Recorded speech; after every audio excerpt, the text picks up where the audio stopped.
ब्रह्मांड और सौरमंडल में सबसे बड़ा क्या है, आज इस वीडियो में जानेंगे। ब्रह्मांड में सबसे बड़ी वस्तु है हरक्यूलिस कोरोना बोरियलिस ग्रेट वॉल। यह आकाशगंगाओं का एक समूह है। इसे पार करने में प्रकाश को भी 1000 करोड़ साल लग जाते हैं। अब इसी बात को समझिए कि हमारा ब्रह्मांड ही 1380 करोड़ प्रकाश वर्ष पुराना है। अब आप यह जानिए कि हरक्यूलिस कोरोना बोरियलिस कितना बड़ा है। इस तस्वीर में जो लाल निशान दिख रहा है वो है हमारी आकाशगंगा मिल्की वे। बड़ा होने का मतलब क्या है? क्या आपको धरती बड़ी लगती है? लगती ही होगी, क्योंकि इसका आकार 40,075 किलोमीटर है, लेकिन अंतरिक्ष में यह इतनी छोटी है जैसे इसका कोई महत्व ही नहीं है। हमारे सौरमंडल में इससे कई गुना बड़ा ग्रह बृहस्पति है। इसमें 1300 धरती समा सकती हैं। उसके बाद हमारा तारा यानी सूरज है, जो लाखों धरतियों को अपने अंदर समेट सकता है। अब आपको लग रहा होगा कि सूरज सबसे बड़ा है। नहीं, ये भी गलत है।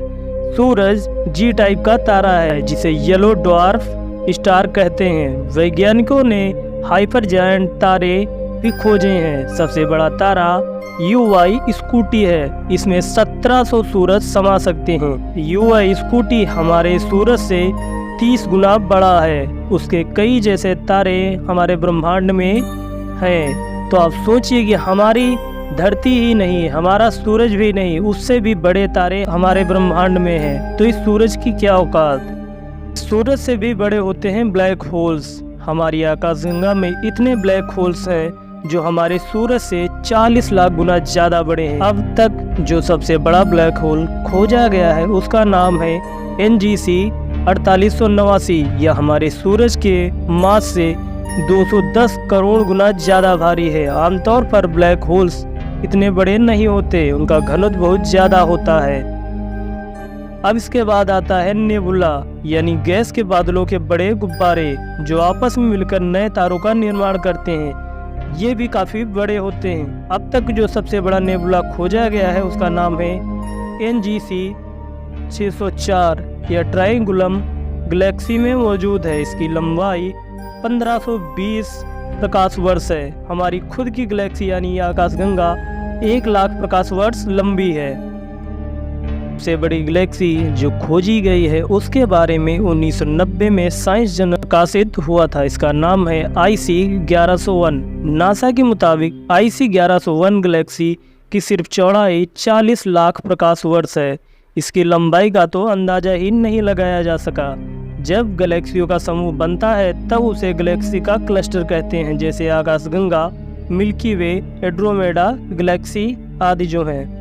ब्रह्मांड में जो सबसे बड़ा सुपर क्लस्टर है, जिसे सबसे बड़ी आकृति भी कहा जाता है, वो है हरक्यूलिस कोरोना बोरियलिस ग्रेट वॉल, जो हमारी आकाशगंगा भी इसके अंदर आ जाती है। यह एक तरह से गामा रे बर्स्ट है। गामा रे बर्स्ट को ब्रह्मांड में किसी चीज के फैलाव, जुड़ाव, निर्माण के लिए अच्छा माना जाता है। हरक्यूलिस और बोरियलिस अलग अलग नक्षत्र हैं जिनके बीच यह गामा रे बर्स्ट हो रहा है। जानते हैं हमारे सौरमंडल में सबसे बड़ी वस्तुएं क्या हैं। सबसे पहले सबसे बड़ा ग्रह बिगेस्ट प्लैनेट बृहस्पति है, जिसका व्यास 1.42 लाख किलोमीटर से ज्यादा है। यह धरती के व्यास से 3 गुना ज्यादा है। इसके अंदर 1300 से ज्यादा धरती समा सकती हैं। बृहस्पति का चांद गैनीमेड है, जो सौरमंडल का सबसे बड़ा चांद है। यह करीब 5268 किलोमीटर व्यास का है। यह सौरमंडल के बुध ग्रह मरकरी से थोड़ा बड़ा है। हमारे सौरमंडल का सबसे ऊंचा पहाड़ कौन सा है? सौरमंडल का सबसे ऊंचा पहाड़ मंगल ग्रह पर स्थित ओलंपस मॉन्स है। यह करीब 25 किलोमीटर ऊंचा है। धरती के सबसे ऊंचे पहाड़ माउंट एवरेस्ट से करीब 3 गुना ज्यादा। तो जानते हैं सौरमंडल की सबसे बड़ी घाटी के बारे में। सबसे बड़ी घाटी भी मंगल ग्रह पर ही स्थित है। इसका नाम वेलेस मरीनेस है। यह 3000 किलोमीटर लंबी और 600 किलोमीटर चौड़ी है। इसकी गहराई 8 किलोमीटर है। जानते हैं सबसे बड़ा क्रेटर, ये भी मंगल ग्रह पर है। इसका नाम है यूटोपिया फ्लेनेशिया।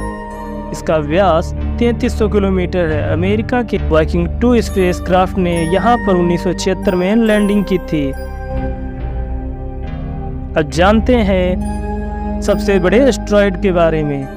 सबसे बड़ा एस्ट्रॉयड का नाम है वेस्टा। यह करीब 530 किलोमीटर लंबा है। वेस्टा एस्ट्रॉयड मंगल और बृहस्पति के बीच स्थित एस्ट्रॉयड की बेल्ट में चक्कर लगा रहा है। अब जानते हैं सबसे बड़े ड्वार्फ प्लैनेट के बारे में। हमारे सौरमंडल के बाहर निकाला गया प्लूटो, जिसका व्यास 2370 किलोमीटर है। पहले प्लूटो को एरिस नाम के ग्रह से छोटा ड्वार्फ प्लैनेट माना जाता था। साल 2015 में न्यू होराइजन्स स्पेसक्राफ्ट ने बताया कि प्लूटो बड़ा है।